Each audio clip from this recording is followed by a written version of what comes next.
Craving your next action-packed adventure? Audible delivers thrills of every kind on your command, like Project Hail Mary by Andy Weir, where a lone astronaut must save humanity from extinction, narrated with stunning intensity by Ray Porter. From electrifying suspense and daring quest to spine-tingling horror and romance in far-off realms, unleash your adventurous side with gripping titles that'll keep you guessing. Discover exclusive Audible originals, hotly anticipated new releases, and must-listen bestsellers that hook you from the first minute. Because Audible knows there's no greater thrill than the one that speaks to you. Discover what lies beyond the edge of your seat. Start your free 30-day trial at audible.com/WonderyUS. That's audible.com/WonderyUS. Welcome to Island Crimes and Mysteries. And now, it's time to join your host Nules for another episode. Hey guys, and welcome to another episode of Ireland Crimes and Mysteries. I want to thank you for joining me today, and if you're a returning listener, I want to say a big thank you for your continued support. If this is your first time listening to my podcast, welcome. It's great to have you on board. Now, before we start, I just want to thank everyone that leaves a comment on the various platforms. I try to answer as many as possible, but sometimes with the volume of comments and DMs, it's not physically possible to answer them all individually.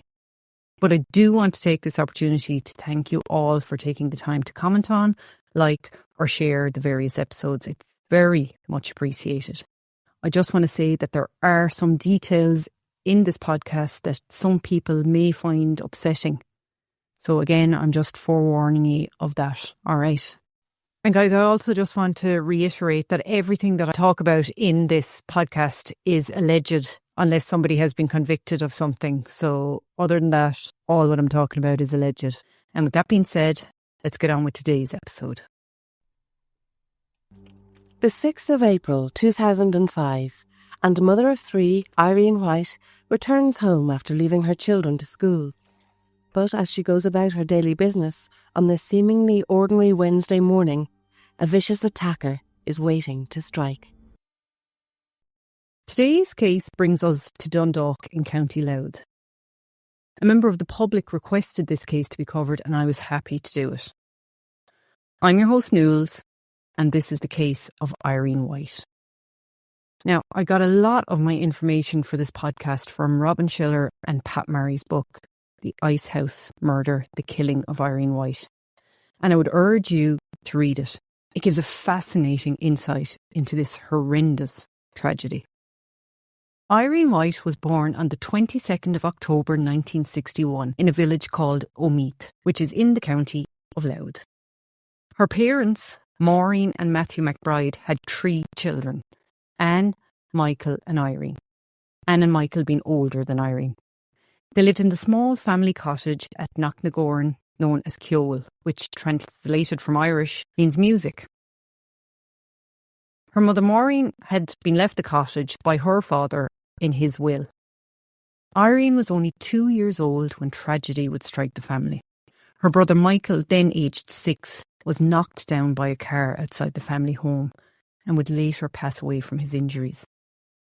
Then when Irene was only 11, her father Matthew would pass away after a cancer battle. So there was a lot of tragedy in Irene's life from practically the beginning of her life, you could say. Irene went to primary school in St. Lawrence's National School in Omeath and completed her secondary education in St. Michael's College, sitting her leaving cert in 1979. She was a very popular student at school, with many of her friends speaking very highly of her. She enjoyed social events and thrived when she was with her friends, all who said she was very friendly and a very kind person. Irene was just a year and 5 months younger than me, and we had a very nice country upbringing, lived by the sea and just really enjoyed life together. We were brought up together. We lived beside each other in Omeath. We went to school together, so we were always friends from we were babies. My mother would look after them, and then the same for me as well. You know, Maureen would look after me. You know, we were always together, the 3 of us. Even as teenagers, you know, going into Dundalk or going into Newry or whatever for, Good Friday is the particular day I actually remember, because every Good Friday, myself and Irene and Anya, we were in the bars in Newry, because as heathens, there was no bars open in the south, so into the north we would go. She could see fun in everything. It could be the most dreadful situation you'd be in, and Irene would just get you out of it. She would laugh, She was just so funny. As well as being a popular student, she was also a very good student, getting good grades and especially loved English. Outside of school, Irene had many hobbies and pastimes. She loved to play badminton and was even known to raise goats and chickens at home. After leaving school, her very first job was as a receptionist at Dundalk Aluminium. She then took a job at a coal company where she worked for most of her 20s. While there, she did a few courses, including a psychology course. She would also work as a barmaid in Carlingford before taking up another secretarial job in Dundalk, and then on to work at the Century Bar, also in Dundalk. So Irene was not work shy, that we can be assured of. Irene's first serious romance was with a man named George Bannister, who worked as a customs officer and was from Dublin. He had moved to Omeath for work. They weren't going out that long before they moved into a rented property in Omeath, and before long, Irene was pregnant with her first child, her daughter Jennifer, who was born in 1988 in Newry. Irene had been working at the Century Bar around the time she was pregnant with Jennifer and continued to work there afterwards for a while, but eventually would have to give up the job as the hours didn't suit her now that she was a new mother. She would keep up the friendship with the owners, though, a husband and wife team, even after leaving their employment. Ultimately, the relationship between George and Irene would not work out, and they split amicably, with Irene and her baby moving home to live with her mother. According to a friend, George was in the pub more than he was at home, basically. And Irene had a longing to make something of her life and knew that while she was with George, this would never happen. She kept exploring various educational programs, and in 1994 she earned a reflexology practitioner's diploma, going on to offer treatments from her home. She had recently bought a house in Ashbrook for herself and Jennifer. Her passion for English and the arts led her to participate in amateur theatre productions organised by the Century Bar during the 1996 Maytime Festival.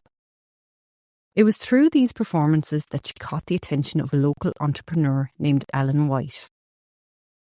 Alan, who was born in 1962, was a year younger than Irene.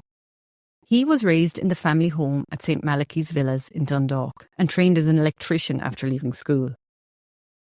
Following years of apprenticeships and experience in the trade, he ventured into the security industry and established his own company, Classic Security, in 1994.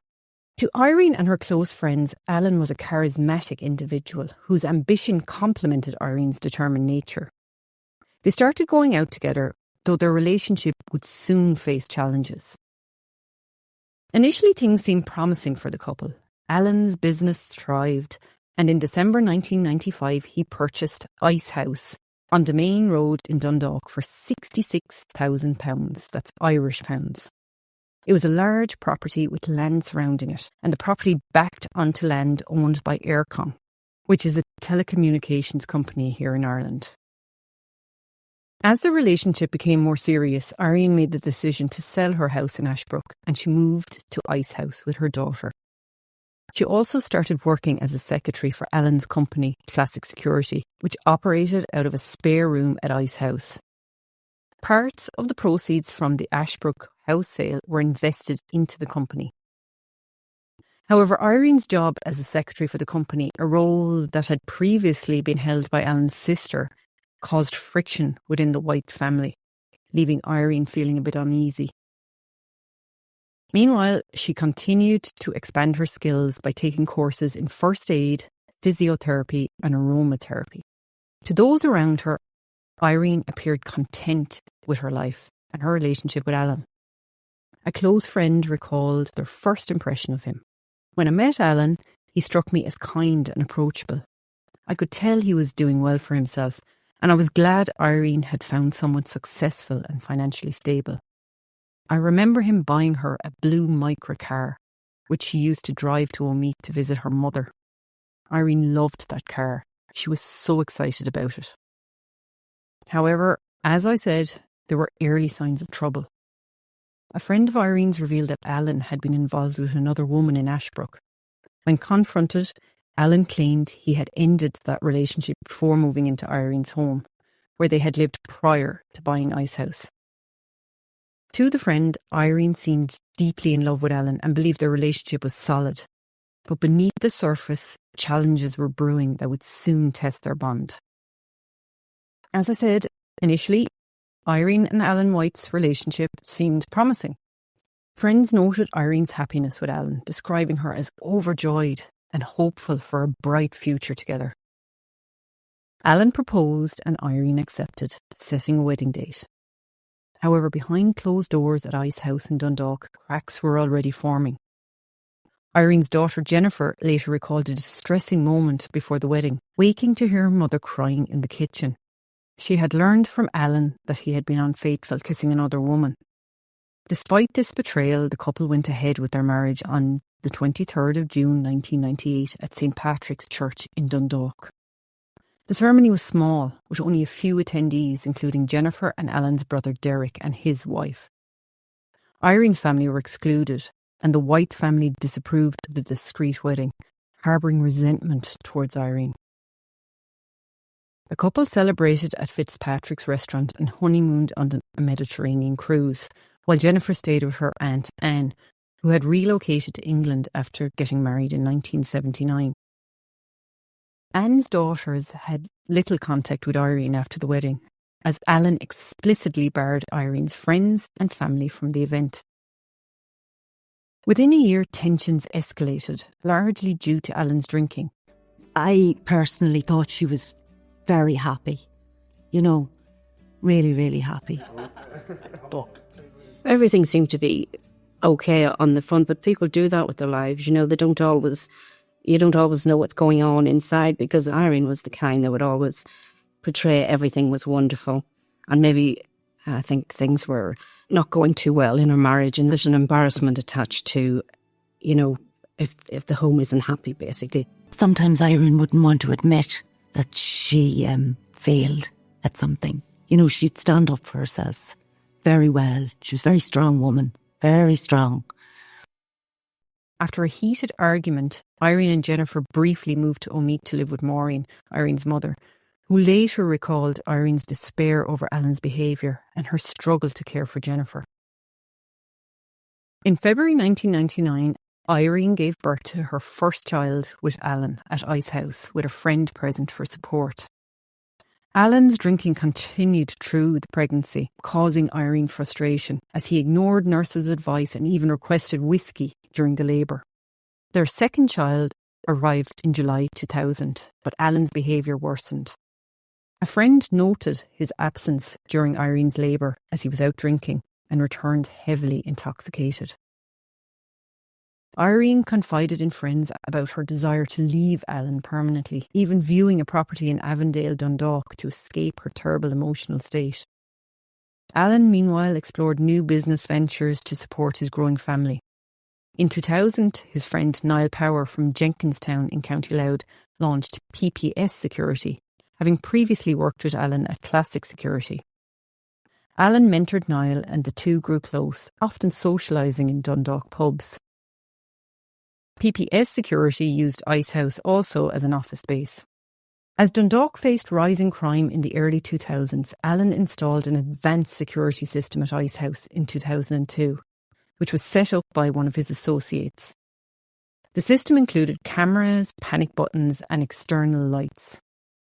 The marriage continued to deteriorate. In 2002, Irene suggested couples counselling, but Alan only attended 7 sessions before refusing to continue. Irene persisted with her own counselling, and by 2003 she had moved her mother Maureen into a mobile home in Icehouse's garden. She was basically seeking extra support, I suppose, from her mother. Irene's concerns about Alan's verbal abuse and his drinking led her to the Gardaí in 2003. In April 2004, Alan prevented her from taking their youngest swimming. He allegedly got very aggressive and said, "You won't know the hour or the day, but you'll be got." and I'll have an alibi. Alan would go on to deny that he ever said this, but Irene did put it in a statement she made to the Gardaí. Irene later registered her marriage against Icehouse to secure her rights, as she had no legal entitlement to the property. This would prevent the spouse from selling the property without their partner's consent. She would be in touch with the Gardaí again to inform them that Alan had withdrawn the sum of €11,500 from their children's accounts, money from the sale of her house in Ashbrook. She confided in a Garda about the ongoing domestic issues, describing Alan's unpredictable Jekyll and Hyde behaviour. Despite Garda's support, Irene hesitated to file a formal complaint, hoping for improvement. Meanwhile, in 2003, Eircom inquired about buying the property for development. This would foreshadow further complications for the strained family. Icehouse, the White family's residence, was a modern 2-storey flat-roofed building located just outside Dundalk's town centre on Domain Road. The property featured a driveway at the front and a spacious garden at the rear, where Irene cultivated organic vegetables and herbs. A 7-foot-high boundary wall separated the backyard from Icehouse Hill, a 12-acre public park named after its historical double-vaulted chambers used to store ice and food. Dating back to the 17th century and linked to the Earl of Clanbrassil, the park had fallen into disrepair by 1994, when the town council funded its restoration. The project integrated the park with the surrounding neighbourhood, burying overhead cables underground and adding gravel walkways that crisscrossed the area. 4 entrances were created, 2 at O'Halloran Park, 1 at Domain Road and 1 from Pearse Park Estate. The revitalised park became a popular spot for walkers, joggers and local youths, often making the large yard at Icehouse a hangout spot. Adjacent to Icehouse was a short path leading to Park Drive, where Eircom owned a shop. The Whites grew to know the people running the shop over time. Alan showed interest in selling Icehouse to Eircom, but marital strife continued to plague the family. In March 2004, Irene confronted Alan at the Phoenix pub in Dundalk after he failed to provide money for heating oil over 2 days, a situation he reportedly laughed off in front of others. The following month, with no improvement, Alan drafted a Good Friday Agreement, a deed of separation outlining the division of assets from the potential sale of Icehouse. Each party was set aside €35,000 for the children's education and upkeep, but the couple couldn't finalise the terms. When Irene's sister, Anne, visited for a court hearing in Omeath, Anne, who hadn't seen Irene since Maureen willed her a property in Omeath, found her sister in good spirits, but with no mention of the troubles with Alan. However, 2 months later, in July, Alan returned home at 7 a.m. after a funeral, and he was intoxicated. Irene had borrowed a radio from her friend and had placed the radio in her room. Alan was enraged by the loud music and stormed in and grabbed the radio and threw it out the window into the side garden, which obviously damaged it. Jennifer witnessed the incident and she tried to intervene but was shaken by Alan's aggression. She later retrieved the broken radio, noting it still worked despite the speaker being cracked and the cassette cover also being cracked. The incident was reported to the Gardaí. By this time, Alan had purchased a cottage in Knockbridge, a rural village outside Dundalk, intending to renovate it with enhanced security. Domestic issues persisted, and in March 2004, Irene accused Alan of leaving the family without funds for essentials. That May, Anne's visit painted a picture of normalcy, but underlying problems soon resurfaced. On December the 13th, 2004, Alan, under the influence, allegedly took Jennifer's phone during an argument, leading to a physical altercation. Jennifer recounted to the Gardaí how Alan tripped her, causing her to fall down the stairs while she was trying to retrieve her phone. She grabbed his shirt pocket in the scuffle and Alan was charged with common assault, later receiving a Probation Act sentence in 2005 as a first-time offender. The potential sale of Icehouse to Eircom added further strain. Negotiations began in 2003 with Eircom offering €925,000, well above the property's $66,000 mortgage from 1995. Irene insisted on being a co-signatory, but Alan resisted, refusing to sign unless she had no legal claim to the property. On the 20th of January 2005, Irene secured an interim court protection order against Alan, meaning he had to leave the family home. She confided in Gardaí, detailing Alan's threats, including the alleged previous chilling statement, "If things didn't go his way, I wouldn't know the day or the hour." Irene feared for her safety, believing Alan capable of violence, possibly through a third party. There were plans in place that they were going to sell Ice House and split the proceeds. So she was very much looking forward at that stage. We established that Irene had viewed houses in the Dundalk area and she was intent on moving house, and had indicated to various auctioneers her intention to buy a house. She was full of beans. She was going up to the RDS to look at Ideal Home exhibition, and she was all doing that yummy mummy stuff, you know. As I said, we all thought she was happy. But Irene's positivity in creating a new future for herself and her children was severely challenged in the weeks leading up to her murder, when she began to receive threats to her safety. Irene was a very well-liked person in the Dundalk area, but certainly in a period of time and in a number of days prior to her death, she did express concerns for her own personal safety. Irene was actually in fear of her life at this point. She was a very, very clever lady, so she knew that she had to tell people what was happening. I suppose hindsight is a dreadful thing, but, you know, we didn't take her seriously enough. I can't imagine what she was going through. I can't imagine. Was she thinking that I'm going to be murdered today, maybe tomorrow, or maybe the next day, or when am I going to be killed? This is terrible. Despite the house's advanced security system, its condition had deteriorated over the past years. Cameras had been removed, gates had been broken, and locks malfunctioned. A locksmith called to repair the gates found the control panel for the electrics non-functional and noted the back door's poor state. In mid-January 2005, Irene again met with Gardaí, expressing her terror. "He's going to kill me." On February the 8th, she filed a formal complaint detailing years of abuse, including Alan's drinking and verbal threats, which she linked to the stress of the sale of Ice House. Eircom's negotiations progressed with a draft contract agreed upon by November 2004. On February the 10th, 2005, they offered $925,000, with the sale set to finalise by March 31st. Irene, however, feared she wouldn't receive her fair share, especially after Alan withdrew funds from their children's accounts. She met with a Garda she knew, reiterating her concerns, and told friends about feeling watched, suspecting Alan was monitoring her movements.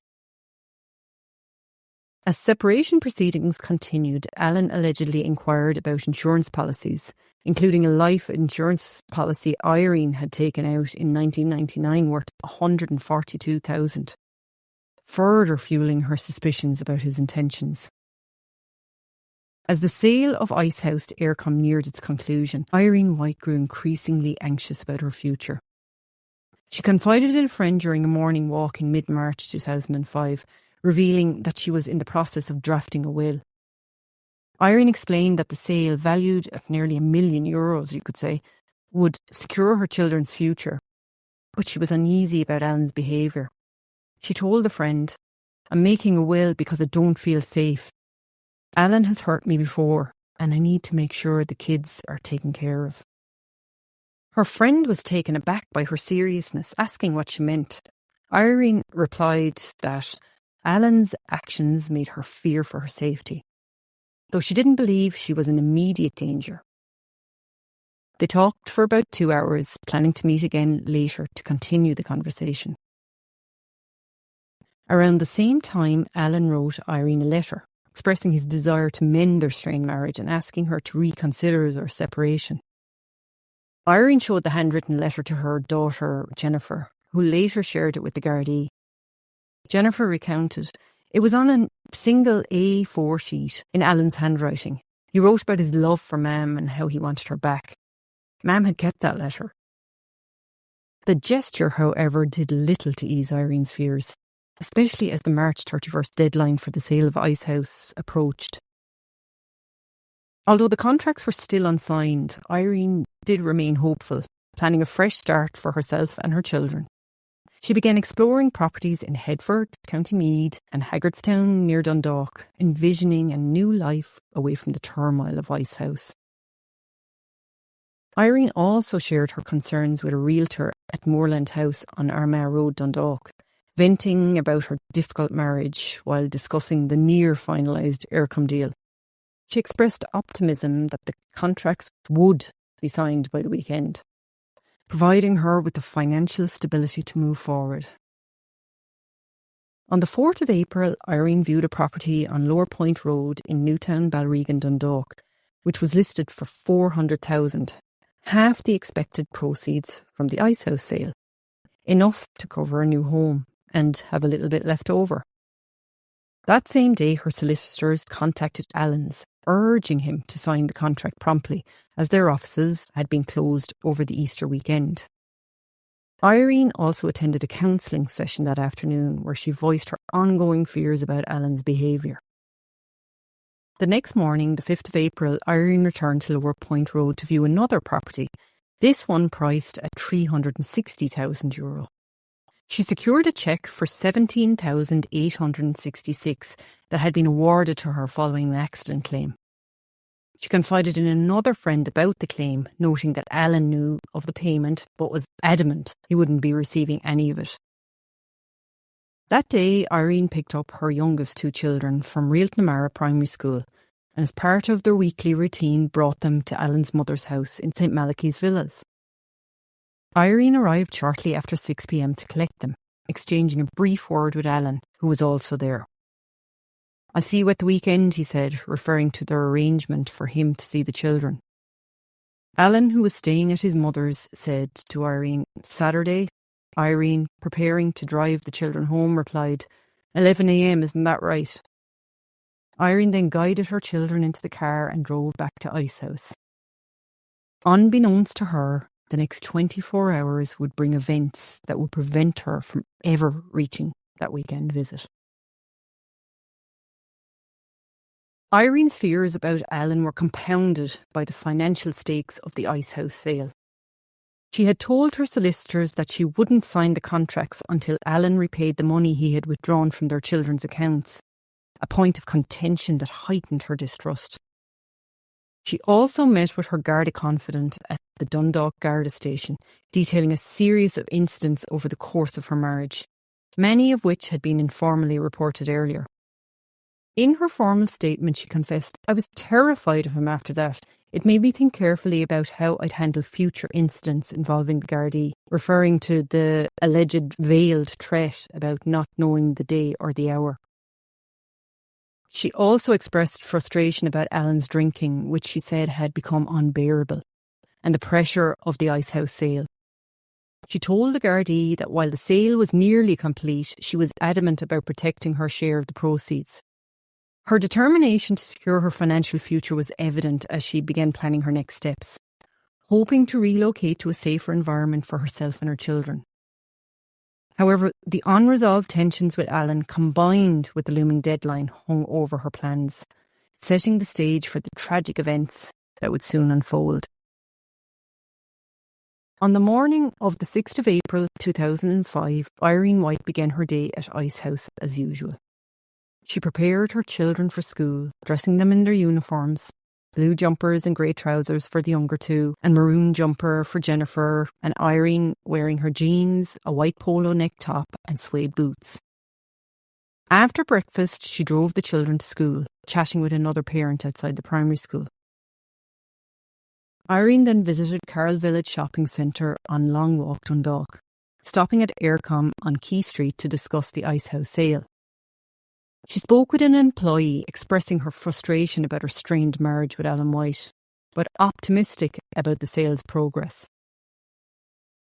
Around 10 to 10, Irene parked her car at Ice House and entered through the front door. She began washing dishes from the breakfast in the kitchen, placing a cup and a cereal bowl in the sink, and left a mug and a jug on the counter. The radio was playing in the background as she jobbed around.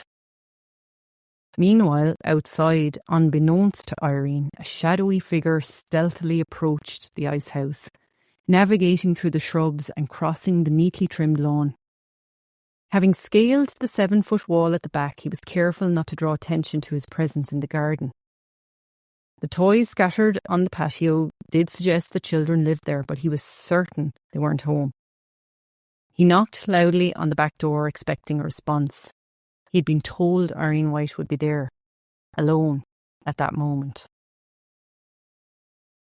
It was just past 10 a.m. and Irene stood at the kitchen sink wearing orange gloves as she washed the breakfast dishes.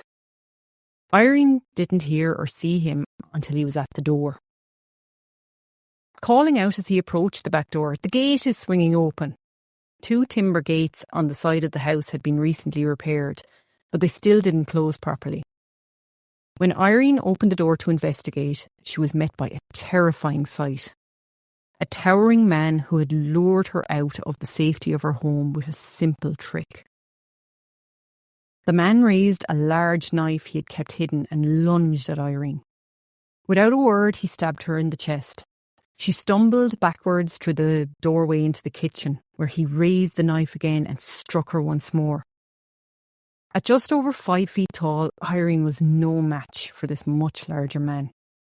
The violent struggle shattered the glass jug and knocked over 2 kitchen chairs. In a panic, Irene cried out, "Stop! Why are you doing this?" But the man, silent, stabbed her repeatedly. Irene never stood a chance.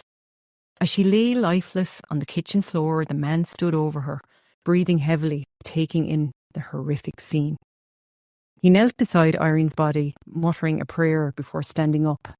Stepping through the blood pooling around her, he fled out the back door and over the garden wall, leaving bloody footprints in his path. This was a very vicious, very violent attack, which would have lasted quite a number of seconds, perhaps minutes.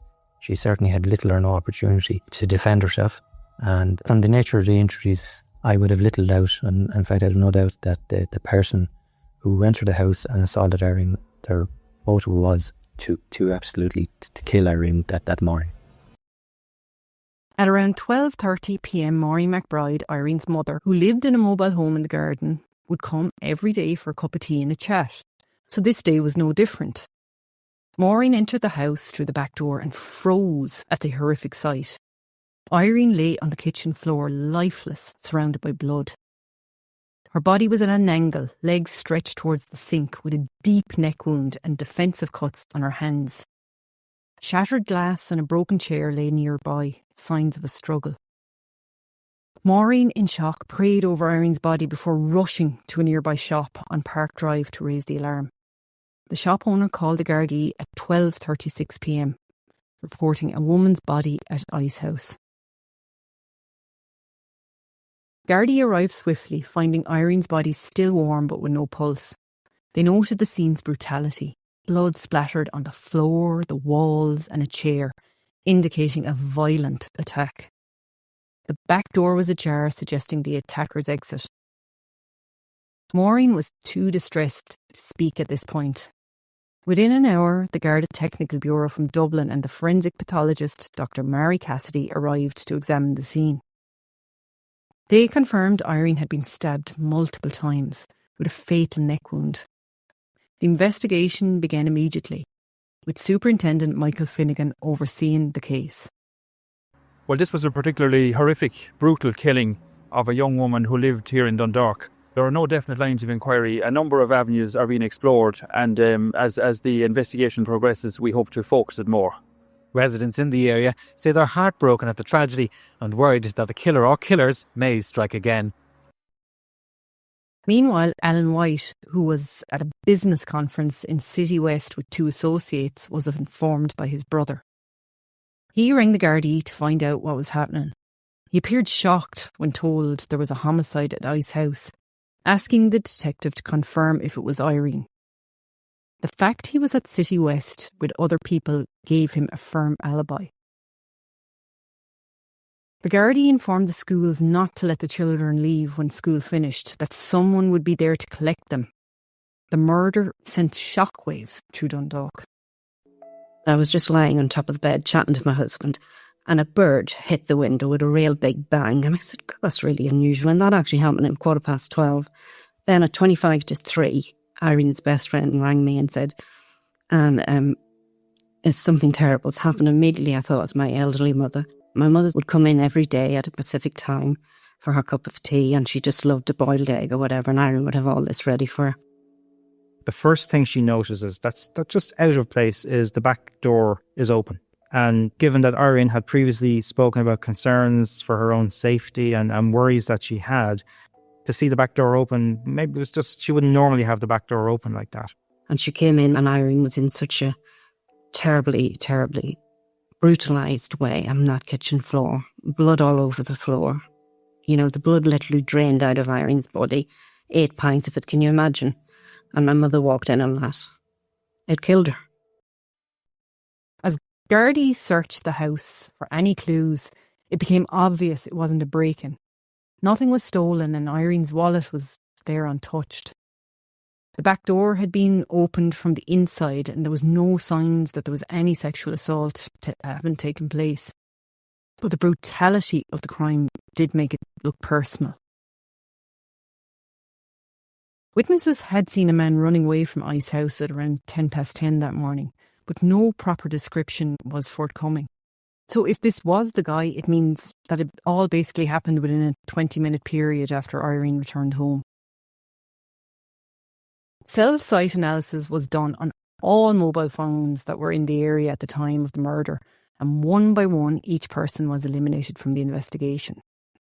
It wouldn't be until a lot later that this cell site analysis would come into its own fruition, really, when a suspect would be identified.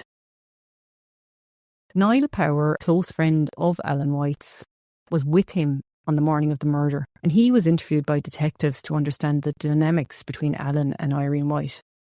Niall revealed their marriage had been troubled for about 2 years. Alan had complained that Irene contributed little to the household, letting the garden deteriorate despite his efforts, and had given up on their relationship in the last 6 months. Niall stated there were no third-party involvements in their disputes, and he had never seen Alan act violently towards Irene. He noted that Irene had everything provided for her: car, clothes, food, all funded by Alan. It was noted, however, that Niall did receive a phone call at around 10 a.m. on the morning of the murder and had to leave City West. This, of course, piqued the interest of the Gardaí. He would go on to give multiple statements to the Gardaí over the next few months. Gardaí's interest in Niall would increase even more when CCTV footage showed his car driving past Ice House before Irene's body was discovered. Niall hadn't seen Irene since the 21st of March 2005 and had no warm interactions with her. He couldn't fathom why anyone would harm her, saying, "I can't think of any reason for this. The only conflict I knew of was with Jennifer's boyfriend. I haven't been in Irene's house since her court protection order, and I've never harmed her and don't know who did." When asked about his clothing that day, Niall described wearing a black pinstripe jacket, black shirt, stonewashed jeans and a black slip-on shoes, which were later forensically examined for evidence. A detective Garda also spoke with Jennifer's boyfriend that evening.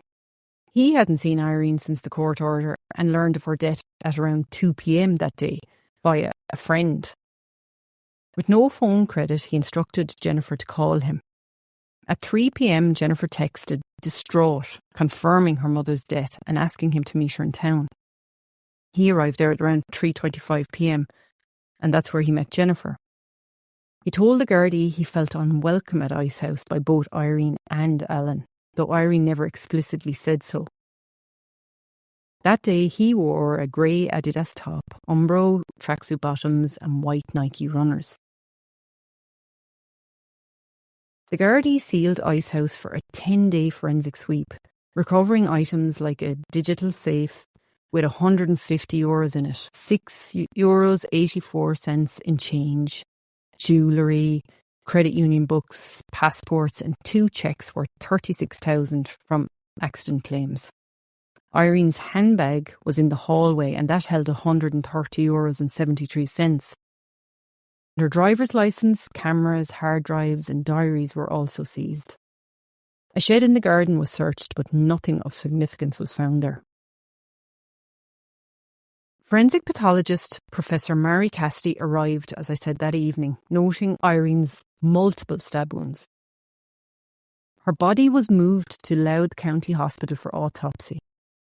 Detectives analysed blood splatter, identifying a distinct bloody footprint near Irene's body, leading out the back door and into the garden towards Icehouse Hill.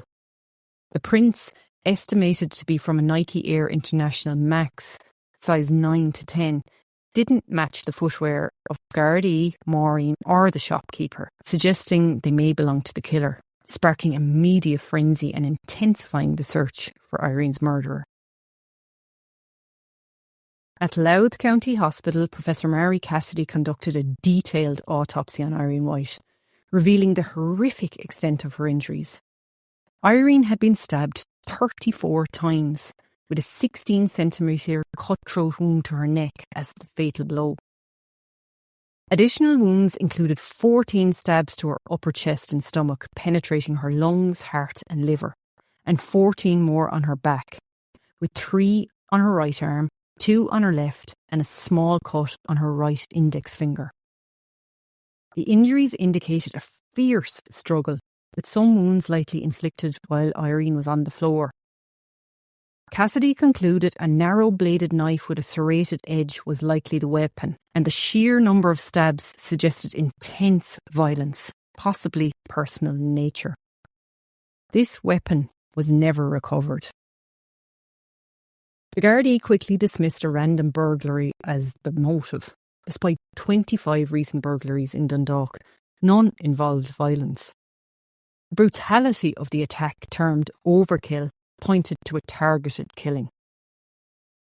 George Bannister, Irene's ex-partner, was questioned at Dundalk Garda Station. He claimed to be at Oak Lawns, Dundalk on the 6th of April 2005, receiving a call at around 3 p.m. from a friend about Jennifer's mother's death, initially thinking it was an April Fool's prank.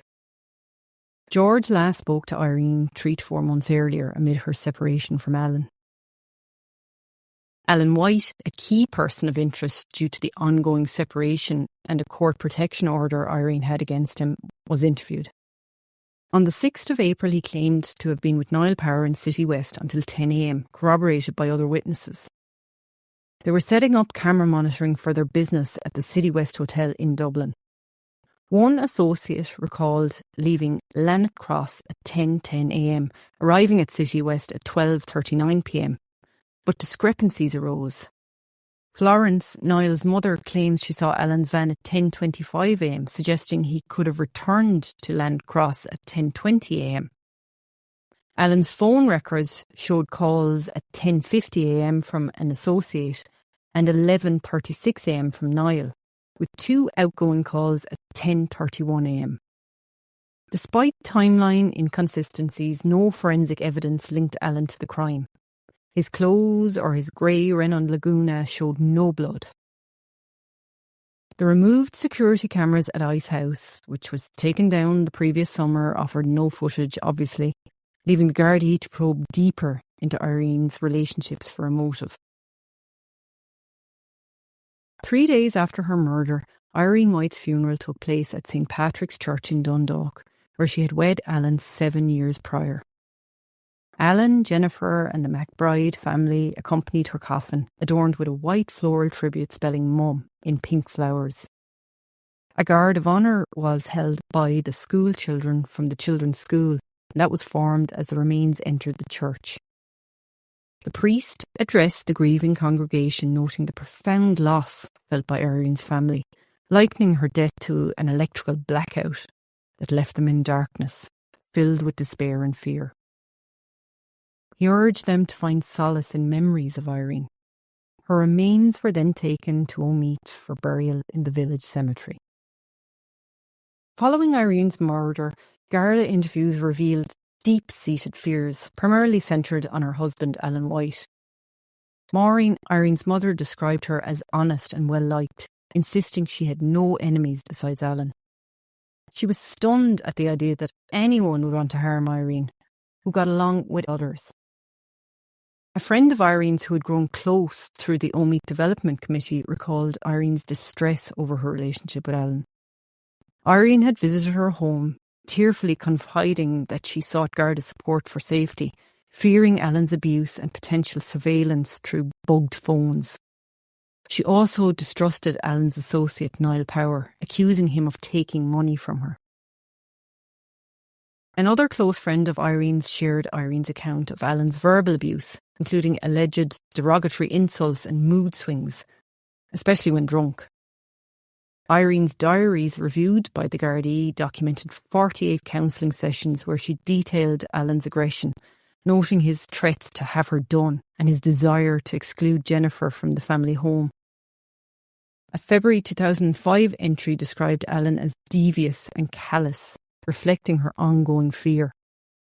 All Irene's friends confirmed her fears of Alan's threats. Alan's family, however, denied his capacity for violence. Florence White viewed him as very good to Irene, while his sisters believed he loved her deeply, unaware of any motive for her murder. Another friend also alleged Niall Power's past involvement in a border murder and his control over Alan. Claims Niall denies, though he admitted to keeping a weapon in his van. These accounts painted a picture of a woman living in fear, with Alan as her primary source of dread. In 2006, Niall Power and Alan White were arrested for withholding information. They were held for 36 hours, but nothing came of it, and they were released without charge. The investigation was now hitting a dead end. Gardaí believed they were somehow involved, as there was plenty of motive for them to want Irene gone. But whoever killed Irene still eluded the Gardaí. The scene itself had thrown up a lot of evidence, like DNA, but without an actual perpetrator, there was nothing much they could do with the evidence. This was in a time before the national database had even been established. For now, the case had hit a dead end. Then came the cold case review. They went through a briefing statement from the original investigation and they looked at all the previous evidence gathered. They intended to start from the very beginning with a clean sheet. This investigation would take about 3 years, and over 300 recommendations were made to the Gardaí in Dundalk by the cold case review team. Gardaí followed up on every bit of information and every tip-off. But it wasn't until 2013, when the case was featured on an episode of Crime Call to try and jog people's memories, that things took a turn. A while after the episode aired, a phone call was made to the Serious Crime Review team from a woman in Australia. The young woman, calling from a payphone to stay anonymous, spoke with a shaky voice about Irene White's murder. Originally from County Monaghan and a former student at Maynooth, she was now living in Australia. She recounted a 2005 conversation she'd had with a guy named Anthony Lamb when he confessed to killing Irene. She claimed that Anthony Lamb had previously confessed to her that he had murdered Irene White. The woman, too scared to share more details despite the detective's assurances of confidentiality, said Lamb's confession included facts not publicly known. She said he even reenacted the murder to show her how he did it. When she asked about the murder weapon, he cryptically said it should have been found. Lamb admitted to enjoying the thrill of the killing. He called Irene a bad bitch and said the job needed doing. She said she had her doubts at the time because a lot of the stuff he had said just didn't make sense to her. But at the same time, his story never quite left her. She told her parents about it a year later, and her father noted the details were unusually specific. When pressed for more information by the detective, fear held her back. She did take his mobile number though, which gave no name, and ended what was an 11-minute call after repeatedly naming Lamb, even spelling out his name. She would call again, But after that, nothing. And the Serious Crime Review team would spend between 2013 and 2016 trying to find out who this woman actually was. One of the recommendations made to the Gardaí was to try and find out who she was. She was, after all, key to getting a conviction against Anthony Lamb if he was the killer. Detective Inspector Pat Murray, along with 5 others, were now on the case. This woman would eventually be identified by putting together statements she had made in her phone calls and trolling through Facebook profiles until all the information was matched up and a positive identification could be made. Anthony Lamb would have been 22 years of age at the time of the murder and did casual work for Alan and Niall. Gardaí had heard the name before, but only in respect to statements made by Niall saying he had met Anthony later that day that Irene had been killed to give him an advance payment of his wages.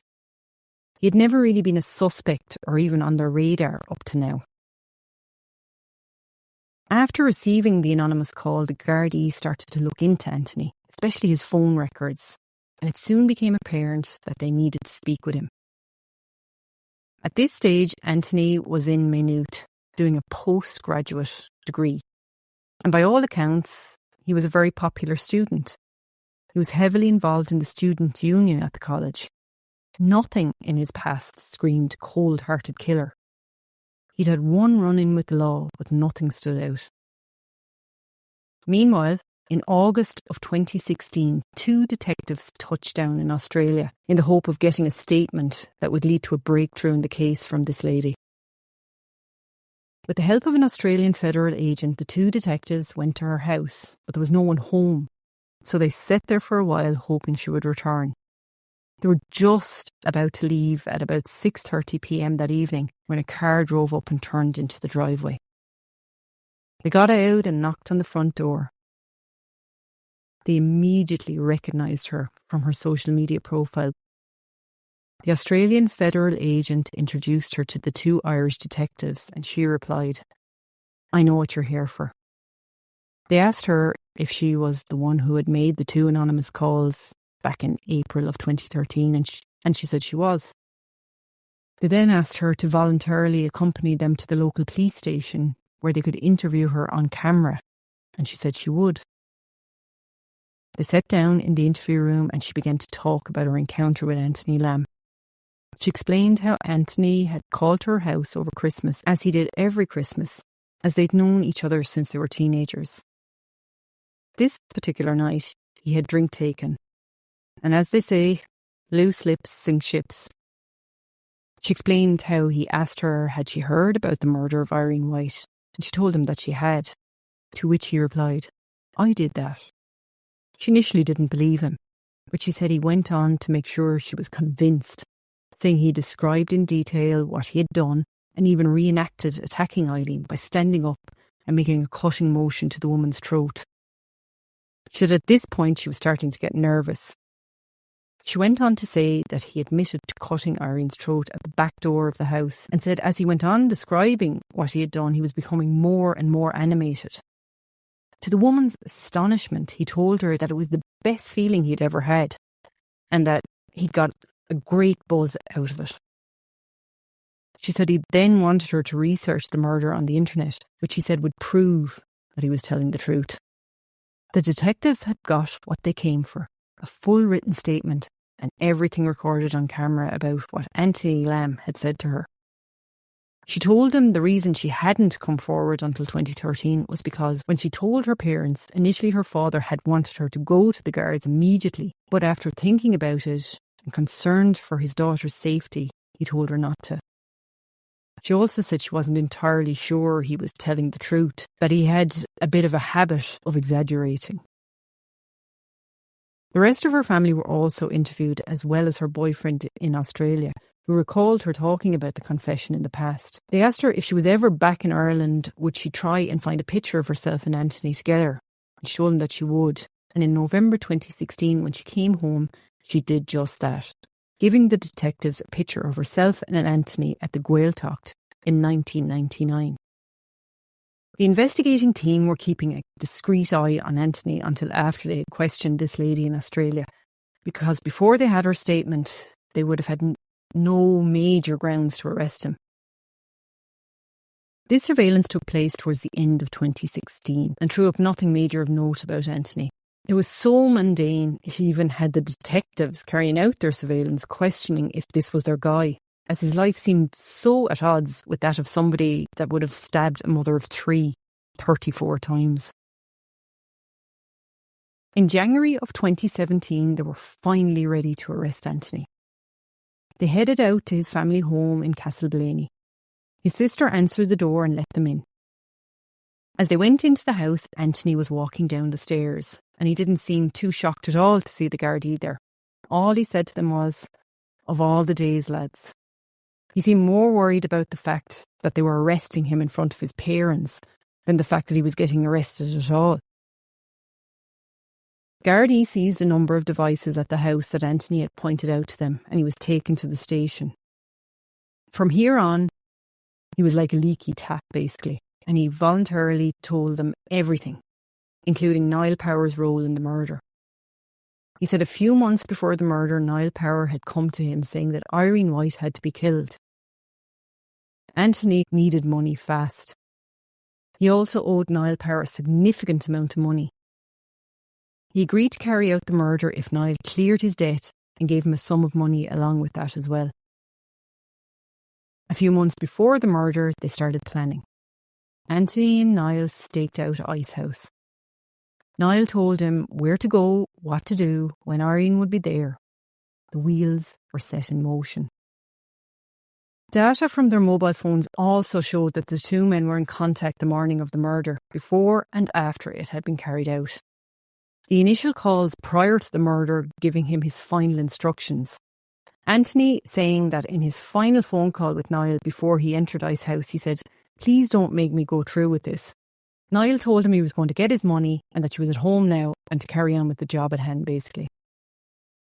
According to Anthony, Niall had given him the knife to attack Irene with and told him to leave it at the scene to make it look like a burglary gone wrong. Niall denies these claims. Anthony also claimed that an initial plan to kill her at the gym was scrapped before the final plan to kill her at the house was made. Lamb would plead guilty in January of 2018 and be sentenced to life in prison. Then, the very next day after Anthony had been sentenced, something surreal happened. Niall Power presented himself at the Garda station, saying he wanted to speak to somebody about the murder of Irene White. He was voluntarily interviewed and he told them all about his involvement, saying he'd recruited Anthony but downplaying it to a certain extent. The detectives asked him if but for his involvement would Irene White be alive today, and he said she most certainly would be, but for his involvement. This voluntary confession was unprecedented, especially in a murder case. Maybe he couldn't live with himself anymore, or maybe he just felt after Anthony was sentenced that they were closing in on him too and couldn't live with looking over his shoulder. Who knows? It would certainly have never been too far from his thoughts, as it was regularly featured on anniversaries on Crime Call. Irene's sister, Anne, was out there all the time trying to keep her name and the crime fresh in people's minds.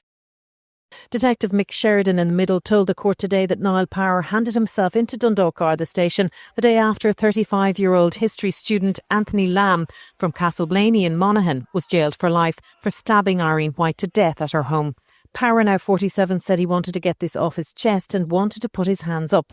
He told them that a third man, who was not before the court, asked him in 2003 or 2004 to sort her out, referring to Irene White. He said he understood that the man wanted her dead and he was placed under pressure to get it done. He said he was the middleman, that Anthony Lamb told him he could get the job done for him. Power pleaded guilty today and apologised to Irene White's family through his lawyer.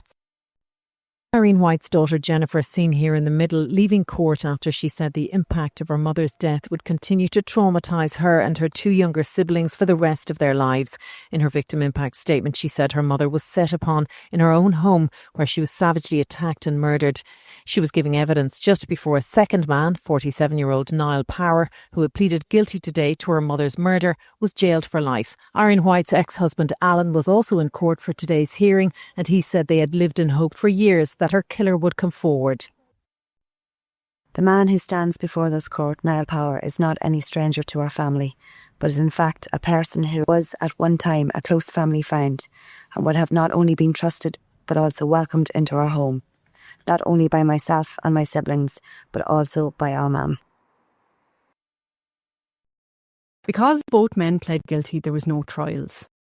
But they did tell the Gardaí that for both, the motive behind the murder was financial. Anthony Lamb being the killer and Niall Power being referred to as middleman. So who was the orchestrator? Who, pray tell, was this? According to Anthony, his only dealings with Alan was when he met him at a house party a few weeks before the murder, and Alan allegedly said to him he knew what he was meant to do and that if he didn't go ahead with it, he would just be a loose end, basically. Alan denies this meeting ever took place and states that he never even met Anthony Lamb. Niall Power did make certain allegations against Alan White in his Garda interview.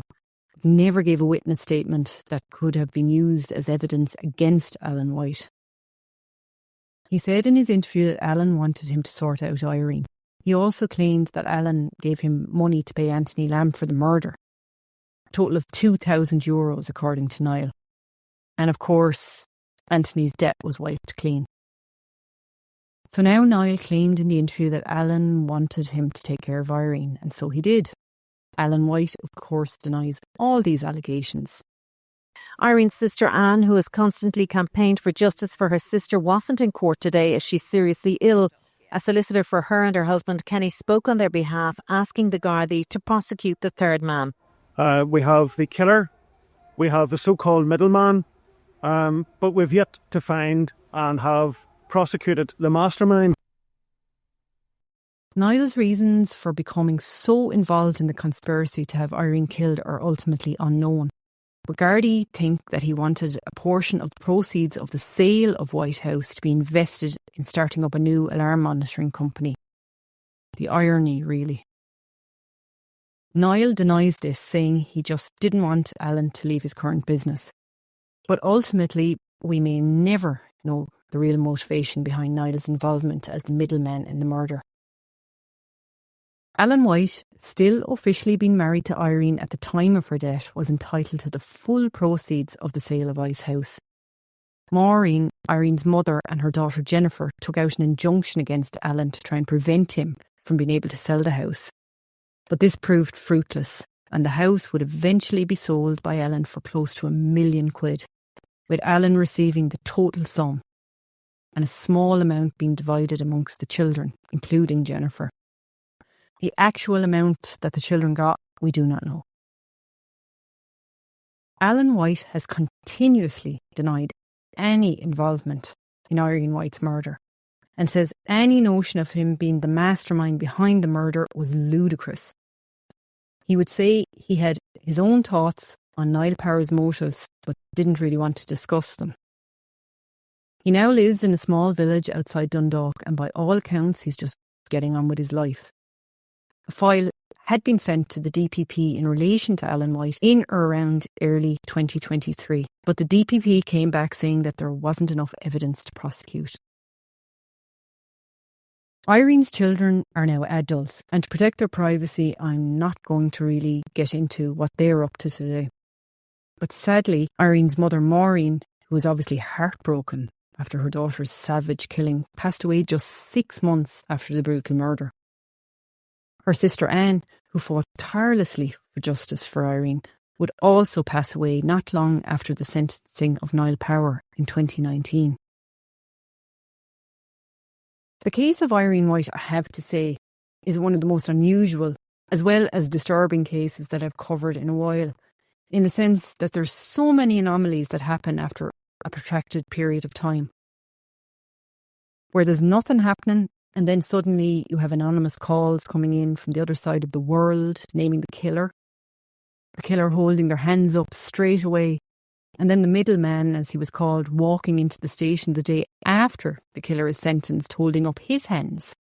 But yet, the perpetrator, the mastermind, as he's known, the person that ultimately put the wheels in motion for this, is allegedly still walking free. So, despite some justice being done for Irene, I suppose, if we were to think of it in mathematical terms, 2/3 of the case has been solved, but there's still a third yet to be solved. And hopefully someday the full equation will be complete and everybody involved in Irene's murder will be behind bars. My mum was everything to me and to my brother and sister. It's just heartbreaking to think that people in this day and age can go around and think that they can pay people off to kill a human being. It's horrible.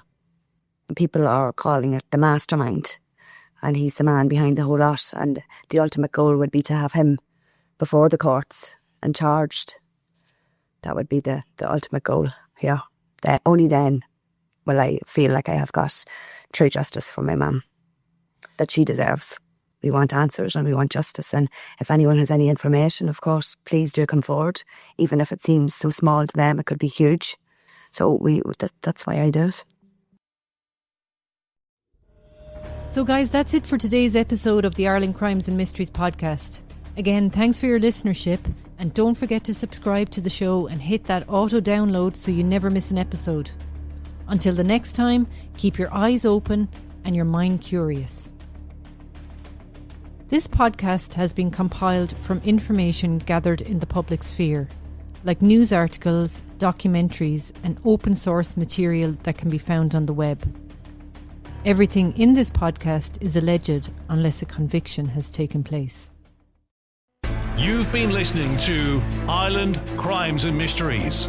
Join Nules for another episode, coming real soon. And keep up to date by following our social media sites, our YouTube channel, and our website, irelandcrimesandmysteries.ie.